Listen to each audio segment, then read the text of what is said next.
Setelah sampai di rumah, terlihat mobil Mas Yoga sudah ada. Berarti dia sudah pulang. Aku segera keluar dari mobil. Berjalan memasuki rumah.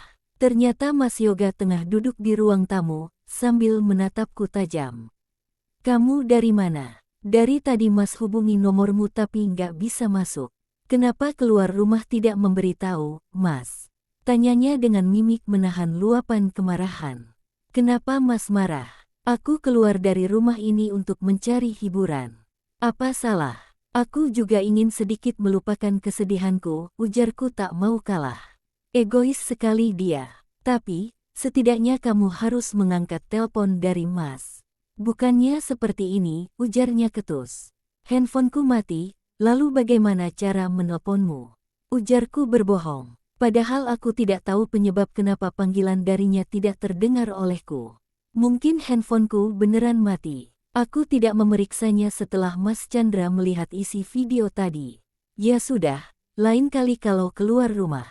Pastikan daya handphonemu itu penuh, biar orang tidak khawatir. Aku tertawa sinis mendengar ucapannya. Khawatir apanya? Aku tahu selama ini dia sudah berbohong padaku. Mana mungkin dia khawatir padaku? Sudahlah, tidak usah berbohong pakai khawatir segala padaku. Aku bukan anak kecil yang harus kamu khawatirkan. Ujarku ketus, lalu beranjak memasuki kamar. Aku ingin mandi, rasanya gerah sekali. Mas Yoga berjalan mengikutiku ke kamar. Maafkan Mas ya, Mas sudah bicara keras tadi, ujarnya langsung memelukku dari belakang. Lepaskan, Mas. Aku mau mandi, ujarku ketus sambil berusaha melepaskan pelukannya. Apa kamu tidak kangen sama Mas, Riana? Mas kangen sekali sama kamu. Tanpa izin dia mulai mencium pundakku. Sontak itu membuatku marah. Aku tidak suka dia menyentuhku. Mas, lepaskan. Aku tidak mau melakukan apapun denganmu. Jika kamu ingin berbuat macam-macam silahkan pergi pada perempuan itu.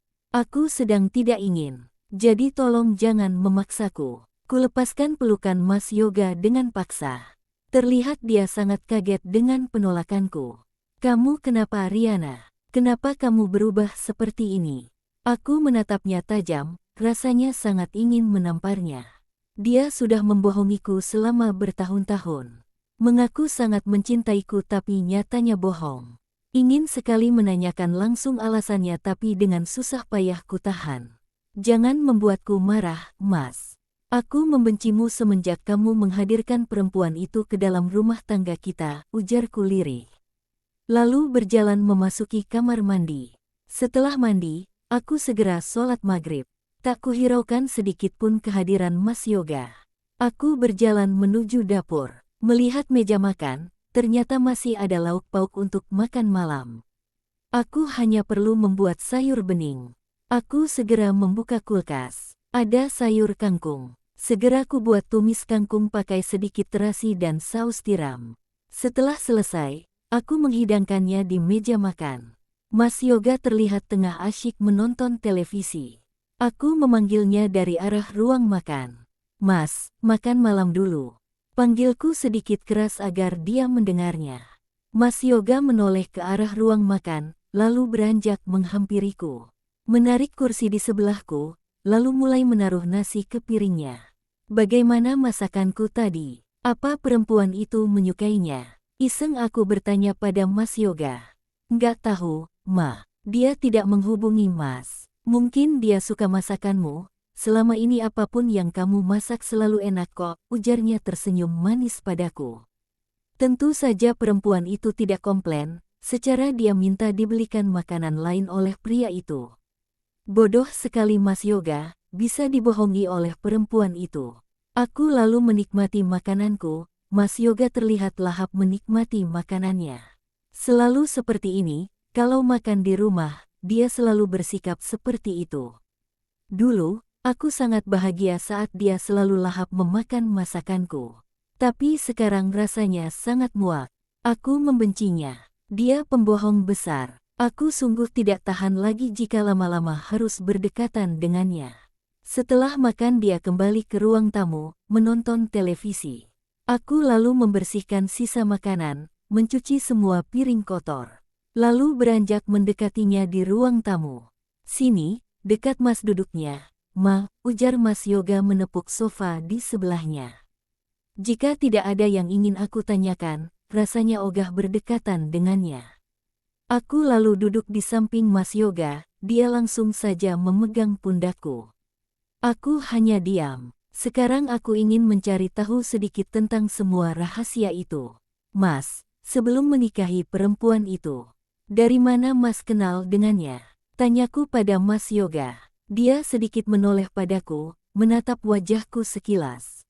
Kenapa kamu nanyain itu? Ujarnya penasaran. Ya, enggak, cuma pengen tahu saja, ujarku datar. Dia dulu sekretaris pribadi Mas di kantor. Oh, jadi dia sekretaris Mas. Pantasan selingkuh ya, karena sering pergi berdua keluar kota kan. Ujarku sedikit keras. Jangan marah dong, kan sekarang kamu sudah tahu segalanya. Mas sudah jujur ini, jawabnya padaku. Selama ini, selain perempuan itu, apa masih ada lagi yang kamu sembunyikan dariku? Tanyaku padanya sambil menatap mimik wajahnya. Dia terlihat sedikit kelabakan, sepertinya dia memang menyimpan sebuah rahasia dariku. Tidak, Ma, tidak ada lagi yang Mas sembunyikan darimu. Semuanya sudah kamu ketahui, ujarnya berusaha meyakinkanku. Ya sudah. Semoga kamu jujur ya Mas. Aku akan sangat marah jika masih ada yang kamu sembunyikan dariku. Ujarku ketus. Aku sudah menduga ini jawabannya. Sampai kapan sih dia akan berbohong padaku? Besok kan peringatan hari wafatnya ayah dan ibumu, apa besok kamu tidak mau berkunjung ke makam ayah dan ibu? Tanya Mas Yoga padaku. Sontak aku kaget. Aku lupa bahwa besok adalah hari peringatan wafatnya kedua orang tuaku. Aku harus mengunjungi makam mereka. Aku lupa, Mas. Besok aku akan ke makam orang tuaku, pantas saja ada panggilan telepon dari paman. Tapi aku tidak sempat mengangkatnya. Mungkin dia mengingatkan aku Mas, aku merasa sangat bersalah. Gara-gara memikirkan masalah Mas Yoga aku sampai lupa peringatan hari wafatnya orang tuaku sendiri. Besok Mas temenin kamu ke sana, ya. Ujar Mas Yoga menenangkanku. Baiklah, ujarku datar. Pagi-pagi sekali, aku sudah bersiap-siap hendak menuju makam kedua orang tuaku. Mas Yoga juga tengah bersiap. Ke makam butuh waktu 1 jam lebih. Makam itu tidak beberapa jauh dari rumah paman dan bibi. Setelah ke makam, kami berencana untuk menemui paman dan bibi. Ayo Ma, kita harus berangkat sekarang, ujar Mas Yoga padaku. Baik, Mas, ujarku membenarkan kerudung yang aku kenakan. Setelah itu, meraih tas dan handphone dari atas nakas. Lalu mengiringi Mas Yoga yang tengah berjalan keluar rumah. Menaiki mobil Mas Yoga lalu meluncur menuju pemakaman kedua orang tuaku. Sepanjang perjalanan, pikiranku kembali mengingat momen saat kedua orang tuaku dinyatakan meninggal saat dirawat di rumah sakit. Meninggal karena kekurangan darah. Karena terlalu lama tak mendapat pertolongan setelah kecelakaan itu terjadi. Masih terdengar jelas penjelasan dari dokter saat menerangkan penyebab kedua orang tuaku meninggal. Maafkan kami sudah berupaya semaksimal mungkin. Tapi, kedua orang tuamu terlalu banyak kehilangan darah. Mungkin, semua ini tidak akan terjadi jika mereka cepat mendapatkan pertolongan. Yang sabar ya, ikhlaskan kepergian mereka, ujar dokter kala itu berupaya menenangkan diriku. Aku hanya mampu menangis meratapi kepergian mereka. Aku mengutuk orang yang telah menabrak kedua orang tuaku. Kenapa dia harus lari? Seharusnya dia memberi pertolongan terlebih dahulu pada kedua orang tuaku.